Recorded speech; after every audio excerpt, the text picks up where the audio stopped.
2 years old.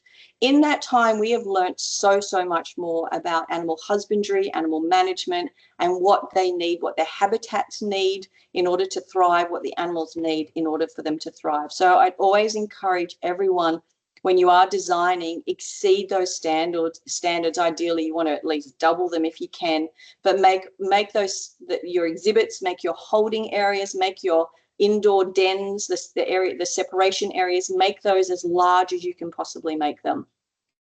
When you're designing, allow for time sharing of holding and exhibits. So work out ways that you can have, for instance, multiple exhibit slides, lots of interconnecting slides for ease of shifting your animals throughout the whole facility without having to run them directly past each other.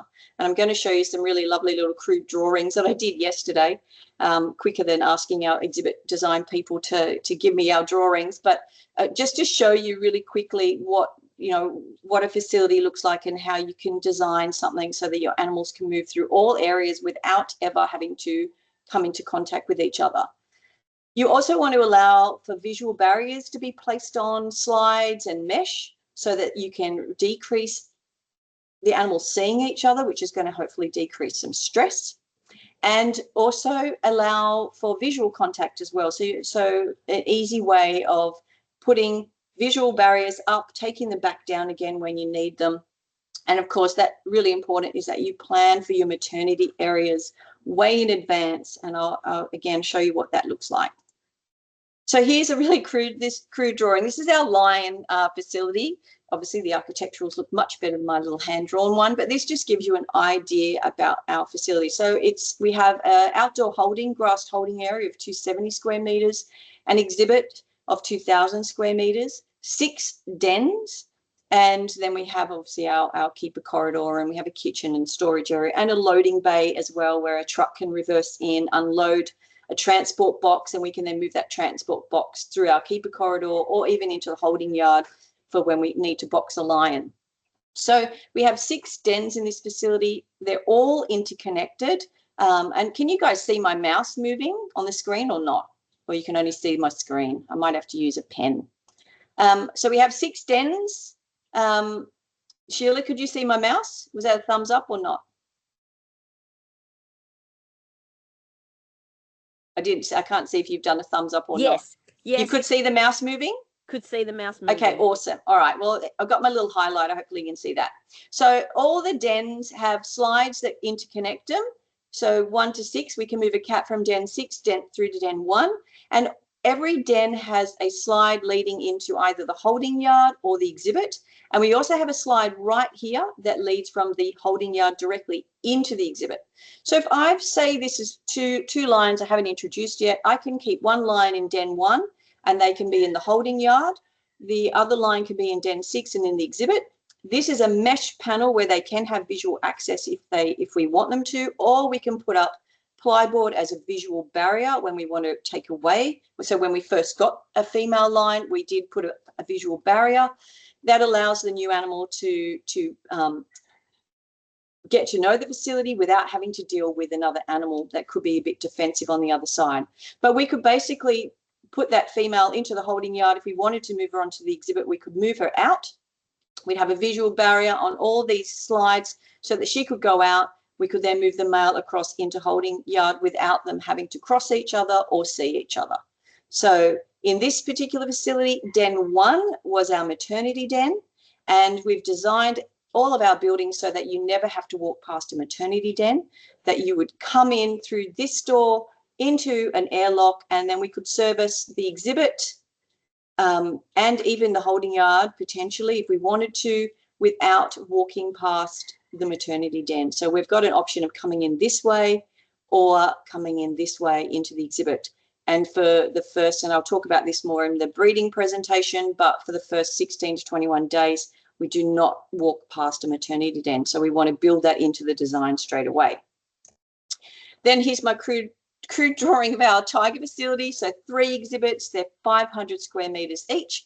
And in this facility, we have 11 holding dens. So dens are what I call the indoor space where we can separate each individual off. You can see the dens are 19 square metres each, whereas den 6 is 30 square metres, and that's because that's our hospital den In the previous drawing, in the lion dens, they were actually, because of space, we had the den 1 was 24 square meters and all the rest of the dens was 16 square meters. Slightly, more limited on space just because of where that was located. So each exhibit, 500 square meters. We have 2 outdoor habitats, which are 250 square meters. So they're holding yards. And again, the same with the lion design. Every single one of these dens is interconnected. Each den leads into the holding area. So if I've got a cat in den 1 and I want to move them into holding 5, and then I want to move the cat from den 8 into holding 4, I can easily do that. Move this cat through and down and move this cat through and down. In terms of the exhibits, all the exhibits interconnected. We can either move a cat from holding 4 into exhibit or den 1 into exhibit. They come across an overhead raceway into the other holding building where we have 2 dens and 1 small shifting area. We can run them straight into exhibit 3 or send them across and into exhibit 2. There's also a raceway in the center where we can open the doors completely and they can have exhibits 2 and 3, giving them 1,000 square meters, or we can close one set of race doors so they could have mesh contact while on display, or we can shut both sets of race doors so they have no mesh contact at all while they're on display. And again, in this facility, den 8 is our maternity den. We have 2 entry points. We can enter from here and work the building, or if we have a female with cubs, we enter from this end so we can service all the dens and holding areas without walking past the maternity den. So what does it look like in real life? This is our tiger building. So we have an entry point down here, maternity den way, way down the bottom, and then we have a series of 8 dens that span the entire building. There are these airlock doors in between so that the building's divided off, because safety, whenever you're designing, of course, is super important. In between the 2 holding yards, we do have an area where we can send tigers across. It's also a keeper walkway as well. Clearly signposted when the raceway is, we call it a raceway, but it's either a keeper walkway or an animal area. It's very clearly signposted so everyone knows whether an animal has access to that area or whether it's been set up for human access. Holding yards, so we've got the 2 outdoor holding yards. This is just taken from the keeper airlock and just shows you that they are an outdoor sort of area with plants, logs, ponds, etc. So little mini habitats. In all of our designs now, we have cameras. So we either have the camera like this one in the corner that's looking down on our den. You do get a bit of a blind spot directly under the camera though. And then we have, in some of our dens, we have these ones that sit in the center of the den, and they're what we call a fisheye. They give a bit of a distorted view of the den, but you can see the entire space. So we have those in all of our holding areas for every new enclosure that we build. So even our fennec fox, meerkats, when we built the new Savannah exhibits in 2020, every single holding area has cameras, and where we can, we put them in exhibits as well. So access through slides. So this is just an example of how we have a slide that leads out to the holding area and another interconnecting slide that connects the 2 adjoining dens. This is the view from inside the holding yard where we have 4 slides coming from each of the dens, and then this one here at the end goes into exhibit 1. So we can take a cat, move them straight from the holding yard straight into exhibit 1, and that way we could bring the cat from exhibit 1 into the dens and run another animal out, again without them seeing each other.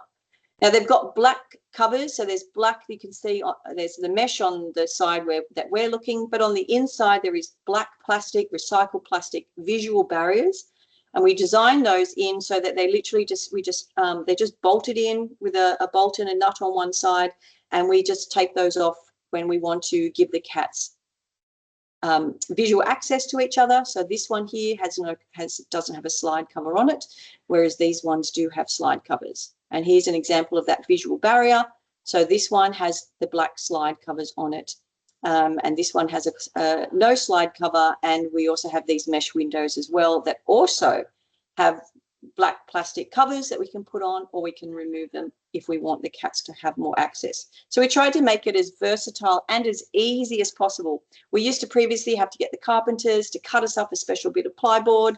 We'd then tie wire it in place, have to make sure there's no sharp edges, and then try and remember where we stored those and have them all labeled. So whereas now all of the slides are the exact same size, so we can use those black plastic covers anywhere, and they're just all bolted on. So we just need a bolt and a nut, and they're done.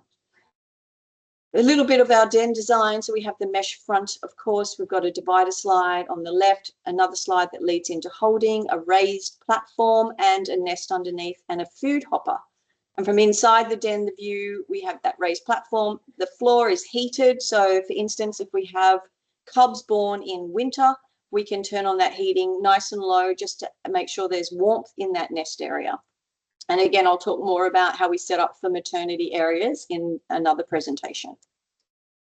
Now, in terms of our pair selection, so we do have a behavioural checklist that we use for, I've created one for tigers and one for lions. And with these behavioural checklists, you can go through them and have a look and mark and score an individual that you're looking at to transfer to your institution for breeding, just to make sure that they've got the qualities, the behavioural and health traits that you would like for a breeding animal. And because we want to make sure that any animals transfers obviously take a lot of time, effort and money. We want to make sure that animals that we're selecting to breed or introduce and breed are the right animals from day one. So this is one that I've designed for lions. Say that there's a tiger one as well. If they get a score of 1, it means that that criteria is essential. This is, again, from my personal experience, essential for breeding and introducing that individual. If they get a score of 2, that means it's desirable, but may not necessarily be, the be-all and the end-all to prevent them from breeding and being introduced. And 3, it doesn't affect breeding or introductions, but it's things that might be good for the individual zoos to know for future management. Okay, so on my screen, this is actually now quite small and I can't read it, but I can send you a copy of this behavioural checklist. It's things like parent raised by the dam and had contact with sire, has interacted with siblings, lived with the dam, potentially live with the sire if it's a lion. And then there's a description of the significance of why I've included that. And then obviously you then would score in this column, and then any comments that you want to put in the next column. And so it's a 3-page document. So it goes all the way through with all the essential kind of behaviours, information about keeper interaction as well, which we often don't think of, and we're a constant presence in these animals' lives. And so ideally we need animals that are comfortable being around humans, because without that it's going to be challenging to do the introduction. If you've got an animal that's more concerned or stressed having humans present, the introduction will be more challenging, because it'd be harder for you to supervise the introduction without interfering with the introduction. And also breeding as well will be a lot more challenging because there's a higher chance of stress-related disturbance or stress-related abandonment of offspring. So keeper interaction is important. And then the final criteria is the general health of the individual. So it might be that, things that might affect reproduction as well. So that the female or the animals are ideally under 6 years of age. Generally, the peak for breeding in a lot of the larger felids is sort of 3 up to 8 years of age. But if we're getting an animal, ideally you'd want her under 6, because if it takes 6 to 12 months to get the introductions complete to then have a successful pregnancy, the female's going to be getting older. So she could be 8 by the time she rears her first successful litter potentially. So a young animal, have they previously reproduced? Are they cycling regularly? And then looking at some of the health aspects as well. And so again, if you're interested, I can absolutely make a copy of this available. Right, then the introduction process. So if you've got a previously bonded pair and say, you know, they no longer have breeding requisition and you, breeding recommendation, and you need to either transact one animal out or move them to a different part of the zoo or your facility and then bring a new individual in. What I like to do with any pair is have them separated for quite some time before I bring in my new animal. I want that, say I've got a male and female lion, or tiger is probably a better one, male and female tiger who've lived side by side, and we've got several pairs like that here. They've lived side by side, they've reproduced, but now we don't have a breeding recommendation anymore for the female, but the male might get a breeding recommendation. So we need to move that female off, whether she goes to a different part of the zoo or another part of the facility, and we need to bring in a new female. If I bring in a female straight away, that male is still quite bonded to the previous female, so there could be a higher level of aggression. Certainly in lions, if you suddenly take away a female lion and put, you know, or a male and bring in a brand new animal, there's going to be a heightened level of aggression.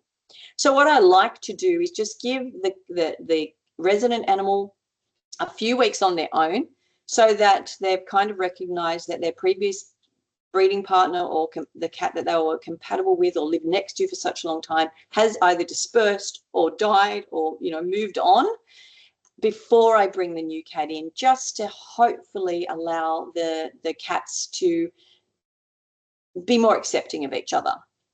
Before the new cat arrives, I get all my visual barriers up in place, and I also get feel away in place, so we don't make too many changes all at once for the resident cat.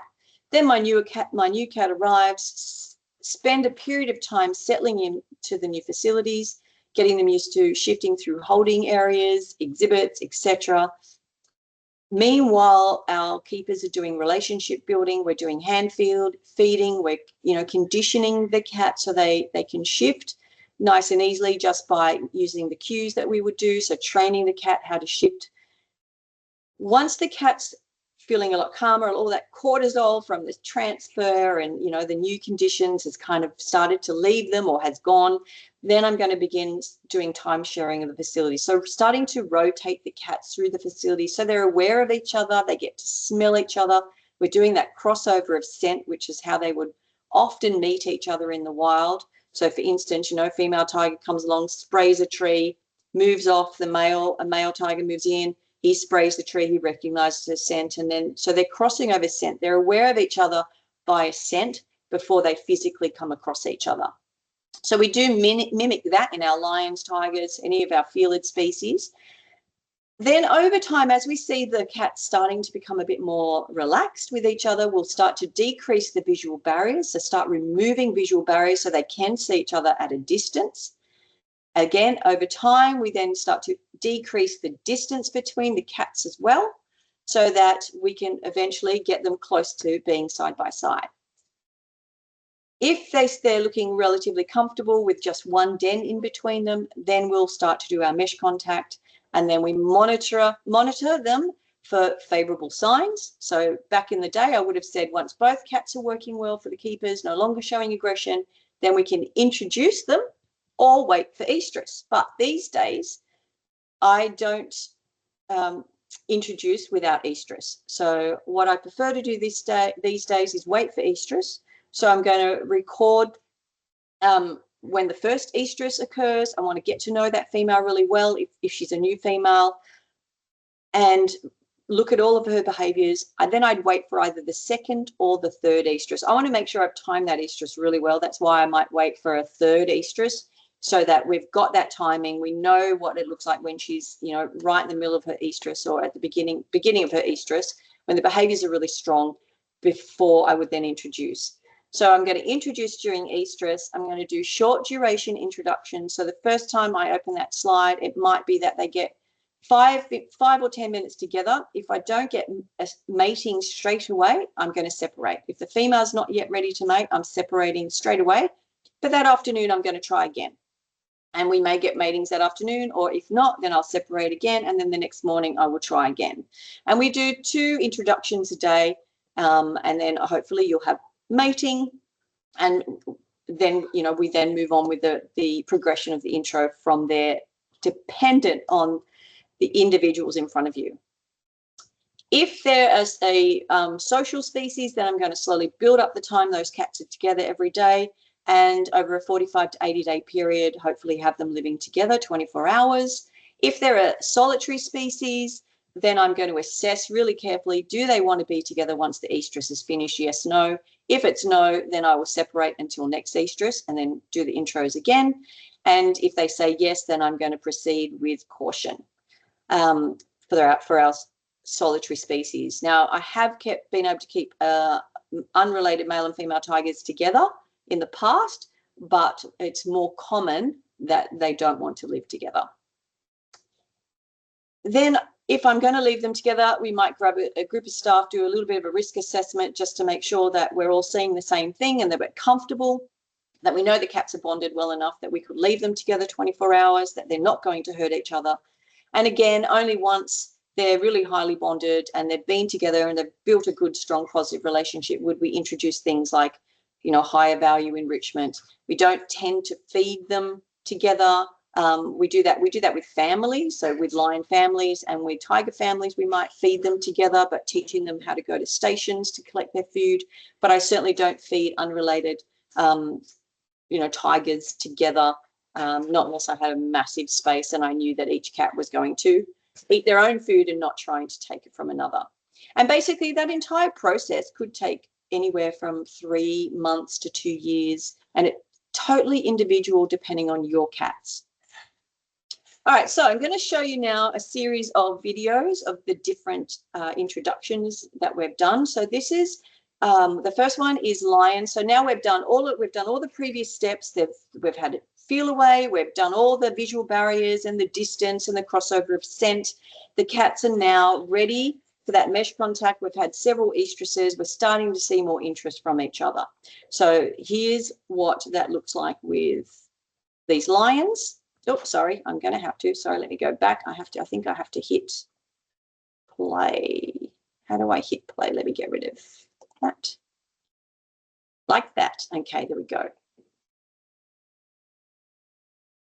So young male lion, 3 years of age with a very experienced female. This is Atto for those at Melbourne Zoo. Oh, sorry, Werribee, Louise, I should say. Yes. Sorry, the video's not running. The video. Oh, okay. All right. I don't know how I fixed that. Hang on a second. Let me see. We can see the video though. Oh, you can? Yeah. Okay, so it might just be for you, Sheila. No worries. Might be your Wi-Fi. I had to press play myself. It didn't automatically play. Oh, this is a lot. Yeah, I wonder if you need to press play. All right, so there you can see this female showing strong signs of estrus, and a young male lion on the other side there's a lot of growling, there's vocals, there's batting with his paw, and so he's very experienced. He's never met anyone other than his mum and sisters. All right, here's another mesh contact with a different male. This is Luwazi, again for those in Werribee. Same female lion.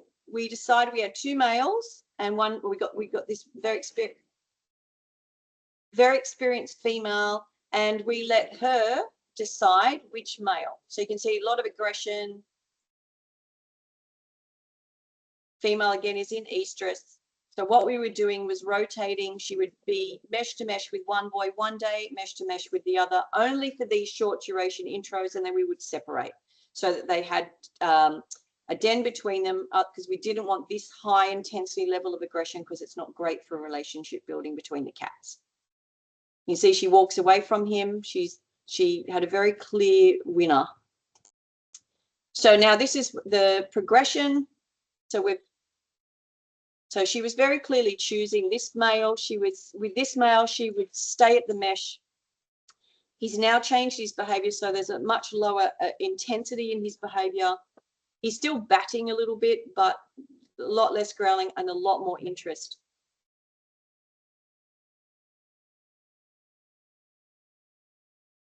And again, you see she's quite clearly in estrus.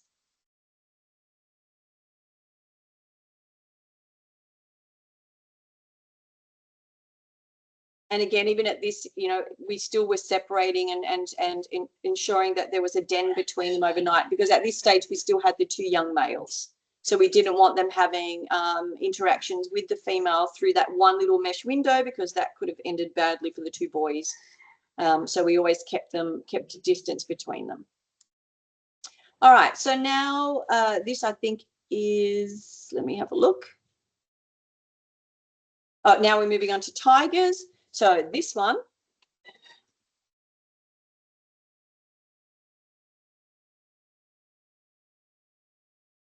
so quite high intensity.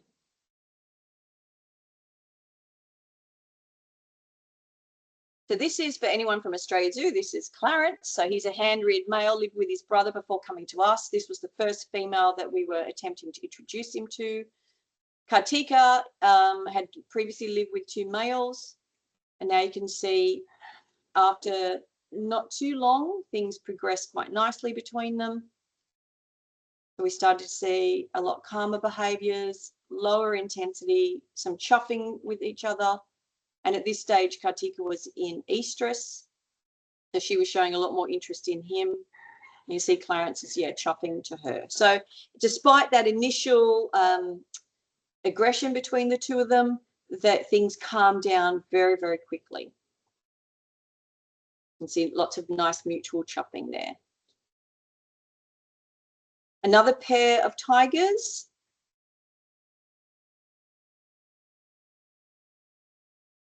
This is a lot less eventful. These 2 tigers had known each other for quite a few years prior to their first mesh contact.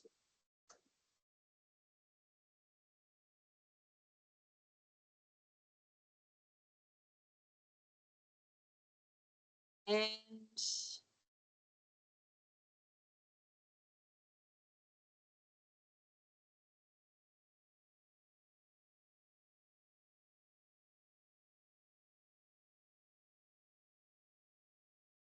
you can see there's mutual chuffing. At this stage, this female, she's a little bit overweight still. She was just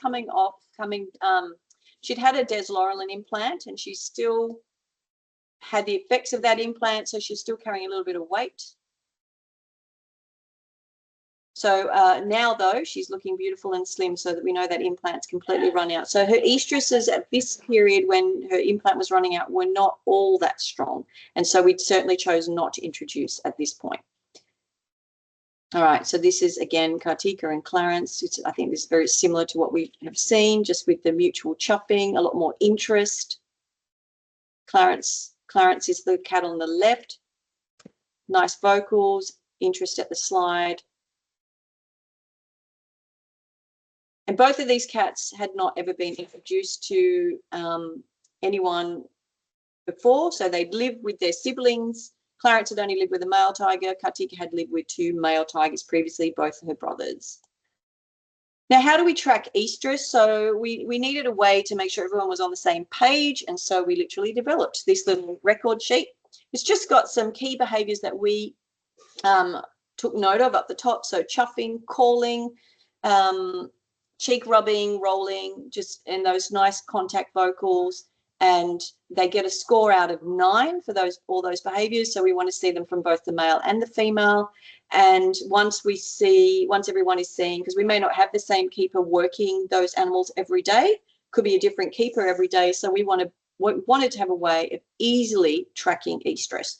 And this chart was a great little way of doing that. So you can see we had a nice strong estrus in August. And then again in October, which is when her implant really started to run out. We saw some really strong behaviours.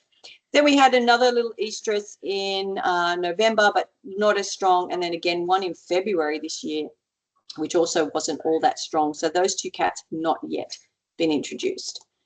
Here's another one from Kartika and Clarence. So this is in October, when we saw lots of strong signs, and we did actually introduce them. So we introduced them, and we had quite a lot of matings, so 24 matings, 27 matings, etc. So handy way of tracking estrus. And particularly after you've had mating, you want to know, does she come back into estrus, or could she be pregnant? And in this case, she was pregnant from that first lot of matings. So again, here's a couple more signs of estrus, because we want to now get it closer to being able to open that slide for the first time. So we gave them visual contact while one was on exhibit, the other in the dens. You can see we've got a piece of plywood on the bottom as a bit of a visual barrier, but we took the visual barrier off the top of the slide so that they could have mesh contact. That way, even when we had a tiger on display, we could still see whether there was any signs of estrus. So Kartika is very interested, and he's very interested in all of her smells all over the slide and the wall, but less so interested in her. Now you see how Kartika turned away and moved off just then? So she moved off. So that's a strong indication that your female is ready for mating. When the male is watching, they will turn and walk away, and that is an invitation for the male to follow them and potentially mate. So we do look for that in our females. Here's Tenga, our other female, again, just come off the implant, or implant starting to run down. So her signs aren't as strong, but they're showing, normally they would just completely ignore each other, and they're showing some interest. The male particularly is more interested in her than, she's not showing high intensity behaviors at this stage. But she again moved away from the slide, and she did also roll on this day as well. Here's what it looks like when we have a look at our cameras. So this is the beauty of having cameras. You can have a look and see what happens. So a low intensity roll, it's not hugely, I wouldn't introduce based on these behaviors, because I just don't feel like they're high intensity enough. I want to see a lot more enthusiasm from the female, but again, you can see she's looking a little bit tubby still. That implant's still just wearing down, and so she's starting to get these little estrusy spikes, which only get stronger as the implant completely runs down.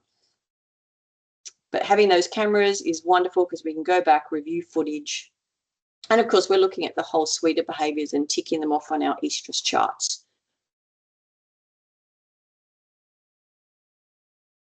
So in lions, again, there's those strong estrus signs from our female. She's very obvious, very exuberant. So really there's no way of missing her signs of estrus. So she's there's nothing subtle about her whatsoever. But she's a very, very experienced female, had been matched with 2 males prior to this one. She'd given birth to 2 litters already with previous males, and so very experienced with male lions. All right, so we now get to the point where we need to open that slide. We've done all of our homework. We've got our estrus observation chart happening. We've done our mesh-to-mesh contact. We've waited for estrus. We've seen all the strong signs of calling, chuffing, cheek rubbing, nose touching, rolling. We've seen the female starting to move away from the slide to let us know that she's ready for the male to approach. So now we need to, this is where you have to have the nerves of steel, because now we get to the first day of opening that slide. And so here is what that looks like between Atto, the young male, who's about 3, maybe 4 at this stage, and the experienced female Maya, who at this stage was 10 years of age.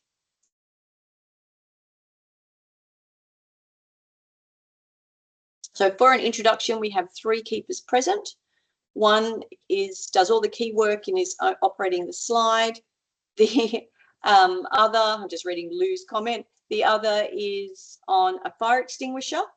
So we have like one that's used for electrical fires. So you can do that nice puff of air if things go bad. And we also have someone on a high pressure water hose. So 3 keepers present. Those 3 keepers have to have a good rapport and have a very strong knowledge of the behavior of the animals. So we get ready now. We do our little, kind of take 5, little safety chat. We tell each other what to expect, and then we open that slide for the first time.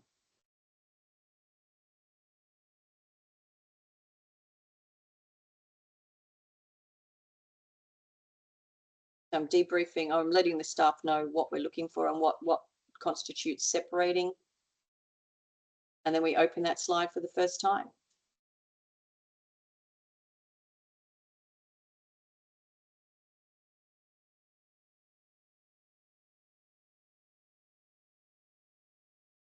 So Maya positions herself straight away because she's experienced, but Atto is inexperienced.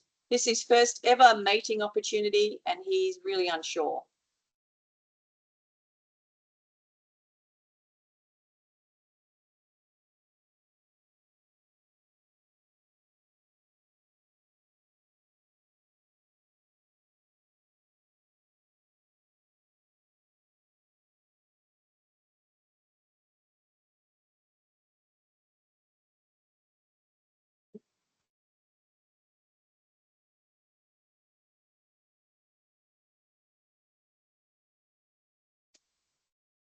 So at this stage, if she moved to a separate den, I would be separating because we're not getting any mating, and that's when things can go badly very quickly. The male's not confident. The female's controlling this interaction, but of course it can be dangerous for the female if the male aggresses. So we're opportunistically waiting for her to, yeah, there we go, bite to the back, and she says, don't ever do that again. Now, it's super important, no matter what happens, that the keepers try to stay as calm as possible. You can hear my voice in that intro. I'm trying to talk them through it, but also let the keepers that I'm with know that, because I've done a lot of these intros, what's happening, and we need to keep our level of arousal down. We've got to try and stay as calm as possible because that helps the lions, because they will pick up, or the animals, they'll pick up on our energy. Now, if she moves up, so he's just, he just got in trouble.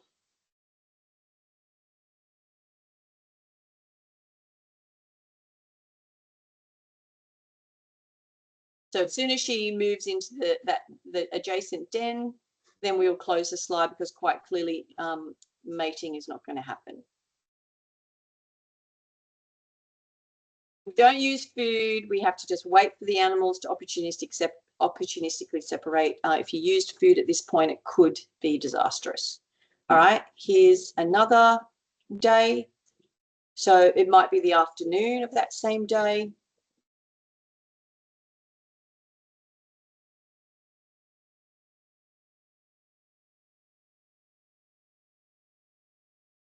I don't know if I can advance this video. I can't in this. Oh, yes, I can. There we go. In this view, I can't really. We're obviously doing a lot of chatting. There we go. Oh, sorry, I'm going to go back a little bit. Okay, we're going to open the slide. Female approaches. She's clearly an estrus. Again, this could be, as I said, the same day. The male's much more nervous.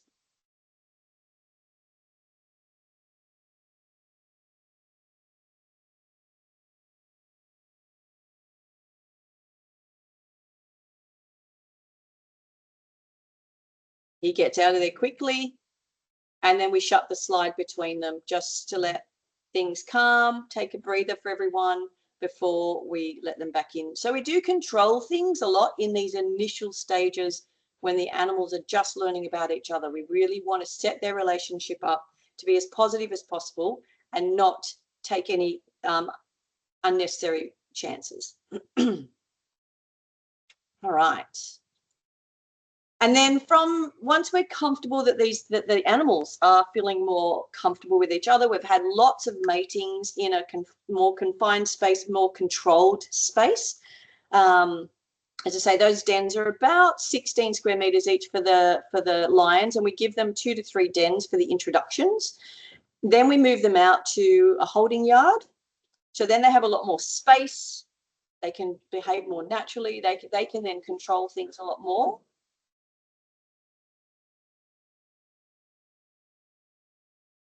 The male's guarding the female, which is very common with lions. He's preventing her from moving where she wants to go.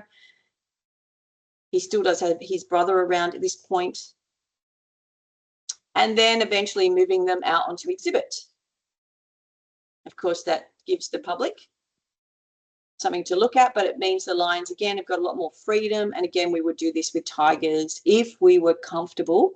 And maybe, maybe not on the first time we introduced, but maybe in the, future estruses, if we're getting matings and the female is definitely in season, provided we're still getting matings, we would be comfortable if the animals show us that they're comfortable and familiar enough with each other that we would then move them on to exhibit.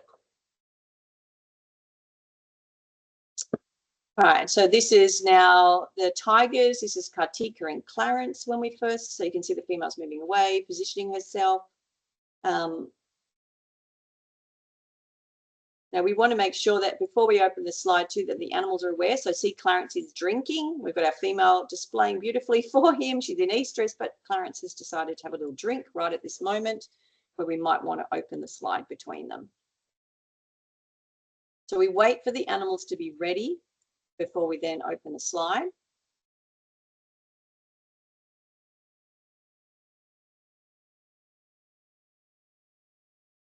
Just see if I can speed up this video. There we go. On when we introduce them for you, or potentially not in this video. All right, so not in that video. All right. So wait for the cats to be ready. 3 keepers in position.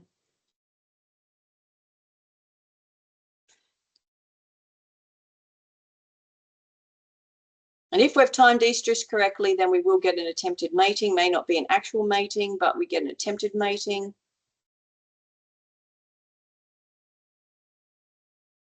Clarence is a bit unsure. This is his first time mating with a female. So you can see he's not hugely enthusiastic.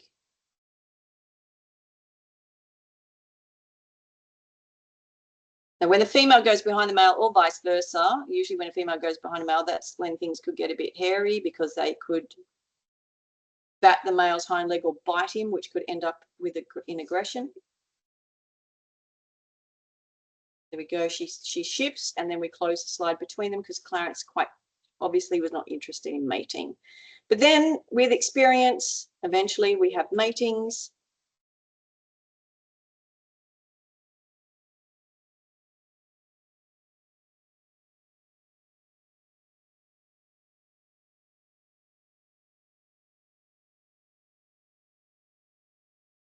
And then we wait for them to separate naturally before we close the slide. So a female goes through, we shut the slide behind her. And actually what can happen is by doing this, you start to build up trust with that female, that if she ever feels threatened by the male, she knows that she can move through a slide and that you will shut it behind her so that she stays safe. So we have this bit of a communication system with our female cats that anytime you need space from the male, step through to the other den, we'll shut that slide.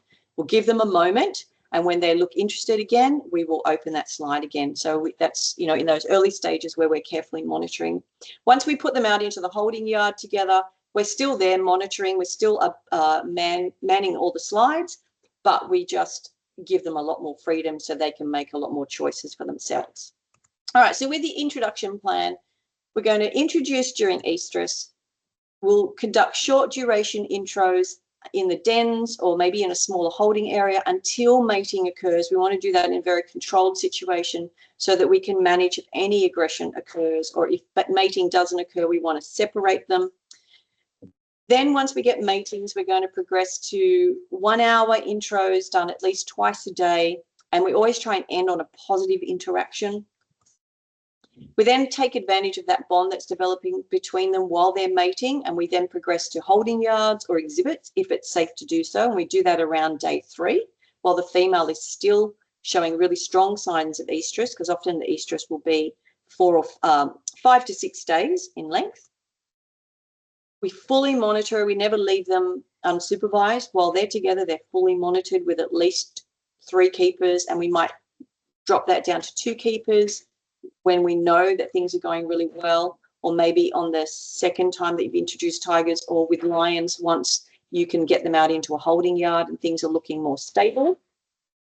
If there is tension, we discontinue. It's so much better just to wait for next estrus rather than pushing things. So we want to separate if tension develops after estrus, and we've seen that in some of our tiger pairs, that as soon as the female started to come out of estrus, the male started showing some signs that he was no longer comfortable with having her so close, and or vice versa. The female started showing signs that she didn't want the male close, so we just separated and waited for the next estrus to continue. With lions, If they weren't showing signs of being bonded after the first estrus, well, then we might separate, but then continue again next estrus. Or in the case of lions or our more compatible social cats, we'll start to extend the time that they're together each day. So for a lion, we might leave them together overnight after, say, 40 days, but there's no hard and fast. It's totally dependent on the individuals in front of you, but the slower, the better. So, and then you introduce your higher value items far down the track once your cats are super, super comfortable.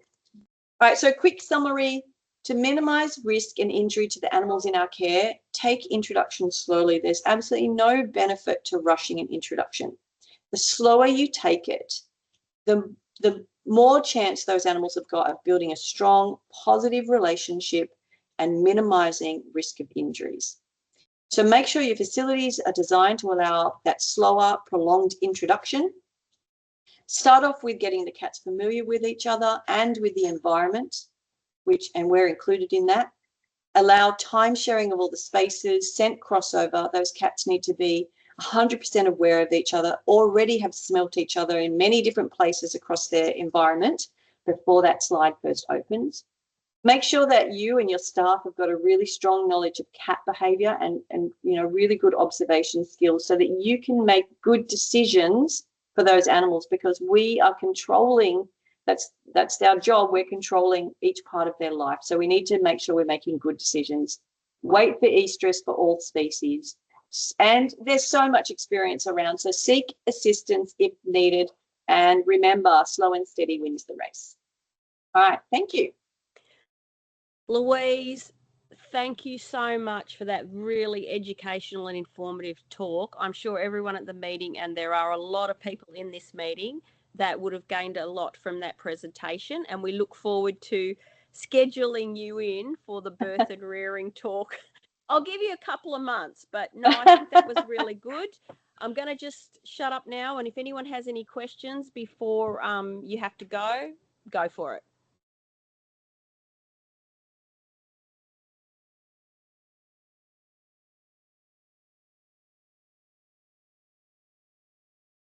I'm going to stop sharing my screen now if I can work out how to do that.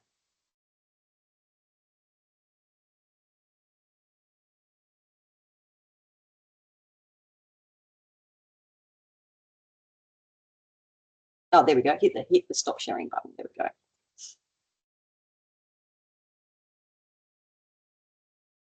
We got any questions at all? You're getting some nice comments in the chat. Oh, lovely.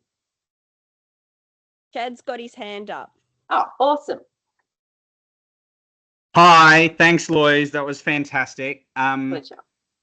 The question, I guess, comes into the design phase, because the obviously the level of background that you've had coming into making decisions on your decision-making process before introduction. The facilities that you're working in now obviously have had input in that design. I guess, how much of that decision-making process would change if you were operating in an older facility rather than in the, perfect world facility? Or is that still the process that you work through, and that we've just improved things when you're building a new facility to enable you to keep that same plan? Yeah, awesome question. So previous to these new facilities, we had our first, when I first started here, which is like 30 plus years ago now, 31, we had a building that had been around since 1939. Well, not the building, but the exhibits had been around since 1939. They had been modified a bit, and in 1993, the building that my first dangerous animal big cat building I worked in. So I worked in those facilities. They were a lot smaller. We didn't have any holding yards. We had, in that one building, snow leopards, lions, tigers, Kodiak bears, sun bear. So we had a lot of species in the one building, and we still followed this exact same plan. We still had a maternity den, but it was kind of in the middle of the building for lions and tigers. But all we did was the building had two entrances, luckily. there was the entrance that they originally designed us to come through, and then there was a back entrance to get up to where the bears were. So we still followed that same plan. It was a bit more challenging, a little bit more tedious, and the cats didn't have anywhere near as much space, which is why, like, so one tiger, when we had one tiger exhibit and 2 dens of 15 square meters each, and we had to manage our tigers in that space. And so one tiger would be in the dens for 24 hours while the other tiger was out on exhibit. So not ideal, which is why I say, you know, ideally for in the future, you want to, you know, build something so you can do that long-term holding, because we had to timeshare for quite a long period of time. So those cats were being rotated. And then when we had a birth, the female had a lot less space. The male was locked out on exhibit, and but it all still worked. But yes, we learned from all of that stuff. We built on it in all our future designs. So it's still workable. You just have to look at your facilities really critically and work out how you might be able to do what you know, do this kind of thing in that facility. Thank you. I think it's really good, solid planning, as you said, Louise, and having the right staff in there that are experienced with the knowledge of the individual cats is huge, and the animals being comfortable with you as much as each other before you open those doors. 100%. And I think that's really a valid point mentioning about exhibit design, because some of us are working in older facilities, but it doesn't mean that you cannot have successful introductions as long as you really take your time to get to know the individuals, have staff there that are comfortable with the animals, and the animals are really comfortable with them. So I'm a big believer of the consistency, you know, getting your right key staff in there that those cats are most at ease with. Yeah. And then starting that process. So, you know, introduce new staff, absolutely, for educational purposes, but don't flip your whole team upside down and go, bring in some, you know, new stuff. So again, Louise, great presentation. The videos were amazing. I'm sure everyone got a lot out of this, and I can't wait for the next talk. Thank you. It's been my absolute pleasure, and I'll get that, Sheila, I'll get the recording to you, and we'll work out how whether it'll upload to Facebook or whether we have to do, like, put it in Vimeo and then send everyone a link. Yeah, I have been figured out how to record, so I have been recording as well. Awesome. So awesome. Between the two of us, we might be okay. We've got Will, who's got his hand up. Oh, yes. Yep. Just have to unmute yourself, Will. Hey, Louise. I just put my question in the chat, but I just thought I'd ask anyway. It was just about tiger introductions, behaviours that you're looking for, that are key indications. So obviously, look to separate them. You did mention, like I put there, with the female getting behind the male. Yes. But yeah, I was just wondering if there's any more that you specifically look for, and and if you could just. Awesome question. So what we've seen is when the female gets behind the male, that's often when she, and particularly if she gets a bit trapped towards the back of the holding area, she needs to feel like she can move away from him anytime she needs to, because obviously their males are a lot larger and can very quickly kill and injure a female. Or so if the female goes behind the male and she feels trapped, she may well bat him on the back of the leg or bite him on the back of the leg, which of course is going to cause a big reaction from the male, which could be detrimental. If I see the male showing low interest, so we had one male tiger many years ago who had, even though the female was in estrus showing very strong behaviours, he just was not interested in mating. He had very, very low interest in the female. So if he didn't get up and approach her and he just lay down at the mesh, we did not open the slide. If she was in with him and he did a mating attempt and then just walked away, we would ask her to come into the other den and close their slide. So those behaviours where the male's showing low interest, or if the female, if you open that slide and the female doesn't get into the mating position, it's called lordosis in cats. If she doesn't move into that position, then I would discontinue, because she should be doing that straight away if you've timed estrus correctly. Particularly important for those for tiger intros. But as I say, I I don't do any intros now without estrus. Over the years, we've tried it, and it's just not. I don't feel like it's a great choice for the cat. So, watching their behaviour, you know your animals well. So if there's anything where, I mean, if they don't mate immediately, then I wait for them to separate, or I might just very gently ask someone to move, ask the female to come to me and shut that slide between them. So, or if the male faces the female gets cornered, then I want to try and get them separated as quickly as possible. But generally, if you've timed estrus well, hopefully the focus for the cats is going to actually be on mating. And if not, like I say, you just discontinue for that morning, and then in the afternoon try again, because we've had situations where in the morning the female wasn't quite ready, and then by the afternoon, mating had occurred. So yeah, hopefully that kind of answers your question. It's every situation is going to be different, but that's the main thing. If the male's not interested in mating with the female and the female gets behind him, get them separate. If the male lays down or the female lays down to rest, get them separated, just to try and minimize, those the cats, because they're not yet bonded. They don't yet know enough about each other, how each other moves around, to feel safe in each other's presence. That's something that down the track, when they get holding yard access, that's when I let the cats make a lot more choices for themselves, because they're more familiar. They've already had lots of interactions with that individual. Yeah, I awesome. also- Thank you for that. Oh, sorry. Yes, I was also just interested in the breeding table, Yes. the breeding pair table. If that resource is Sure. floating around anywhere, I'd love to have a look at that. Yeah, we might be able to upload that to our Facebook page as well, the file. Yeah. Yeah, awesome. Yeah, Thank you. Louise, I was going to say that could go in the Google Drive stuff Oh, as well. sure. Yep. So it's accessible, and also Excellent. on Facebook for those Yes. guys who don't have access to Google at the moment. Yep. So that would be fantastic. I was going to Awesome. also add to that I've forgotten my train of thought. Forget it. Couldn't have been important. Beautiful. All right, anyone else got any other burning questions?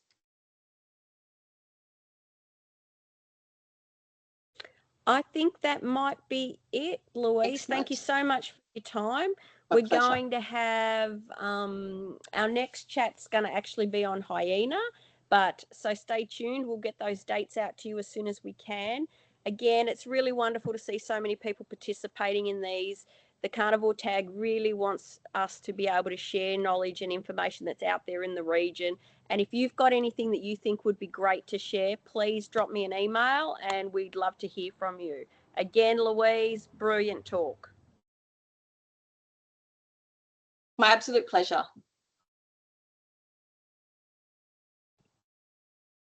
All right. I think that's it. Thanks. Bye. Bye, everyone.